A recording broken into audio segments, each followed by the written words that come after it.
Good morning, you guys. Hey, y'all. So I was just sitting here, as always, thinking to myself, because I do, that's what I do. I think a lot, a lot. I was sitting here on my way to, wherever I'm going, on my way to a whole nother town. And I was thinking about, first, well, it's a process, y'all. So let me take y'all down the rabbit hole. Look, I'm Alice. Follow me down the rabbit hole. Well, first off, my name is Jamaica Anderson, you guys, because I don't want y'all to be confused. I just be all over the place. But anyway, I was alluding to Alice in Wonderland. So, my mother, when I was younger, I used to go home and tell her, the teacher knows the information, right? The teacher is a good teacher, as far as knowing the concepts, knowing the information. But I was like, the teacher isn't breaking it down for me to understand it. And I was like, and I'm having difficulties. I remember this, I think it was in high school. And I was just telling her, like, I'm having difficulties, really comprehending what we're supposed to be doing.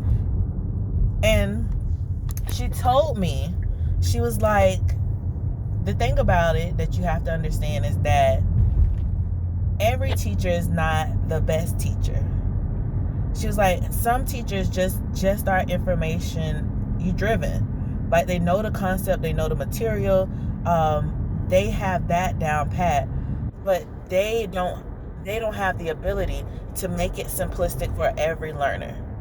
And yeah, I'm giving it my own twist of words of what she said, but as a gist, right? That's the gist of it, is what she was saying. And then, of course, there was another time when I got into college, because I was always a A-B student. I didn't have to work hard. I would have some C's, right? But it was just based off me looking at the information, learning what the teacher is teaching me, and then just applying it. I never really had to study. And then, of course, I went to college, and baby,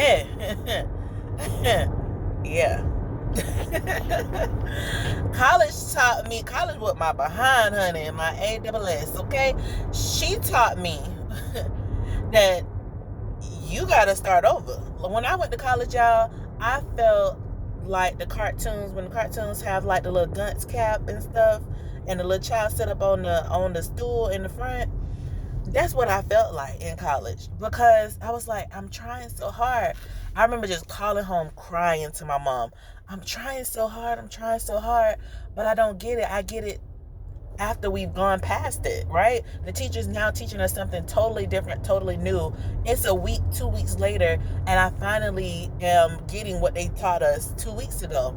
And I was like, and it's difficult for me because I'm going to the tutoring hall, I'm going to the tutoring sessions, and it's not the same person every time. It's not the same person every time. It's someone different every single time. Or I had 3 at the time. I think it was about 3 different tutors. And I was like, it's 3 different people, and they teaching this math 3 different ways. And so, that was something that was difficult for me to handle, especially, like I said, my parents did not accept anything less than a C coming into their house. So I was always an A-B student. I would make some C's sometimes, but the C would be the harsh talking to, right? It would be, you got to do better, you got to da-da-da. And so I would just focus a little bit more, and I would earn the grade. I would earn an A or B, but I never really had to study. I would always do my homework in class, because I would always finish the assignments early. Like, I never had homework that went home. Like, it went home, but it was done in class or on the bus or while we were waiting, to do something else. When I went home, it was just me. Like, I never had to work hard. Whew. I didn't. Look, that's probably why I got some of the issues that I got now. But that's another story. I'm going to get to that too, because I was thinking about that this morning. But needless to say, went to college, as I stated, failed. I had a D. No, the first time I took this math course, I had an F. The second time I took the math course, I got a D. I think it was nutrition course that I took too, and I got a D in that course.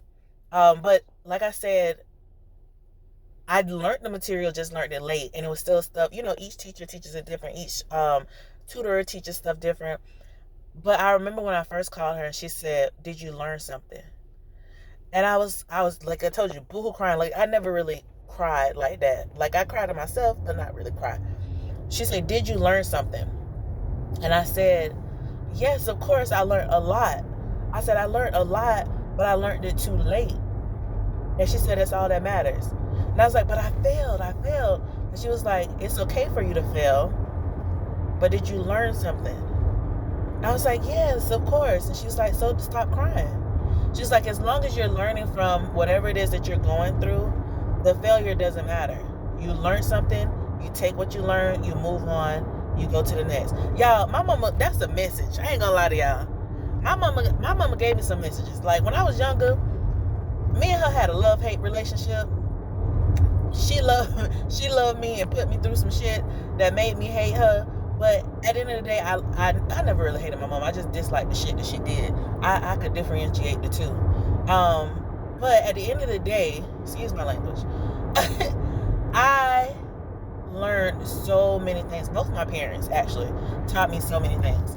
And that was a message. And I learned, and I'm learning every day that failure truly doesn't exist, right? Failure is just an opportunity for you to learn. And then it's your job to move past it and to get up and to relearn, to reteach, to do whatever is necessary for you to keep moving. And that's what I was thinking about just now, too, because I was thinking about as I've gotten older, right? And now I'm a teacher. And because I struggled so much in so many things, because I had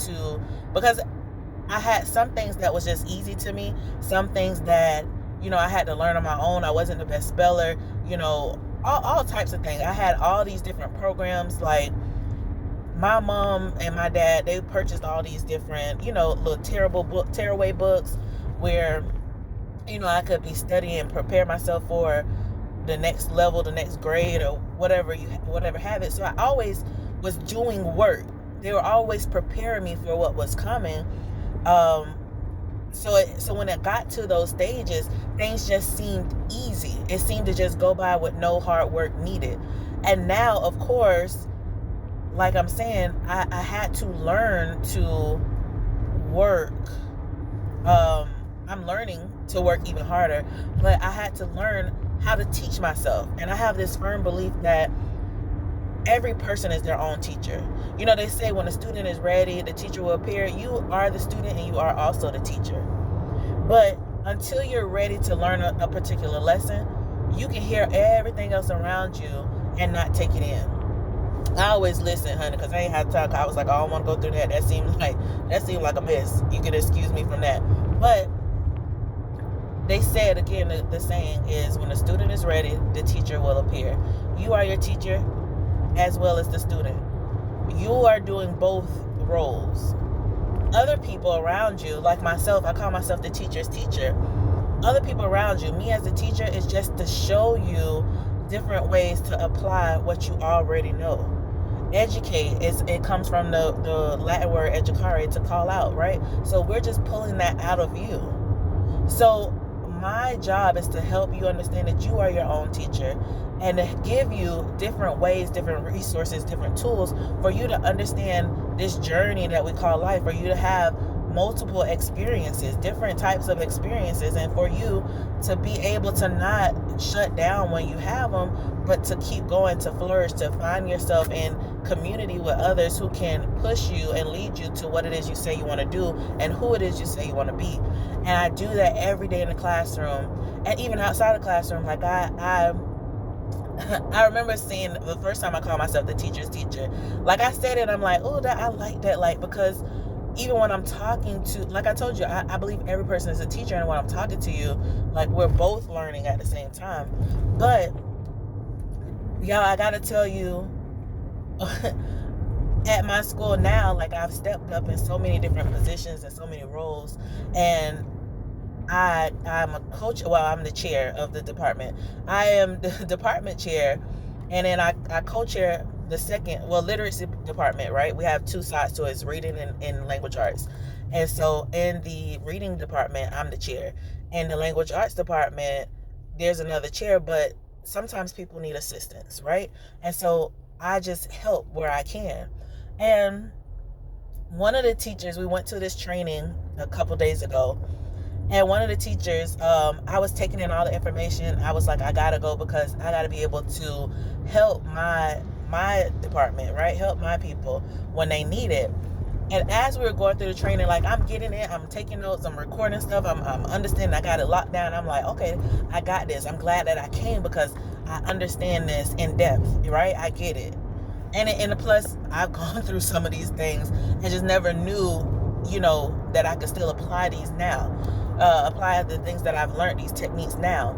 And so we were still in the meeting. It was close to the end. One of the teachers from my school walked up to me and she was like, "Teacher, I hope you're getting it because I need you to reteach this to me because I'm lost." And I was like, "Well, just ask the lady." Me not thinking, over my head. I said, "Just ask the lady, clarifying questions." She said, "No, you're my teacher." And just like I paused just then, it hit me differently because I'm like, dang, thank you. You really have to do that for yourself and recognize when it's happening.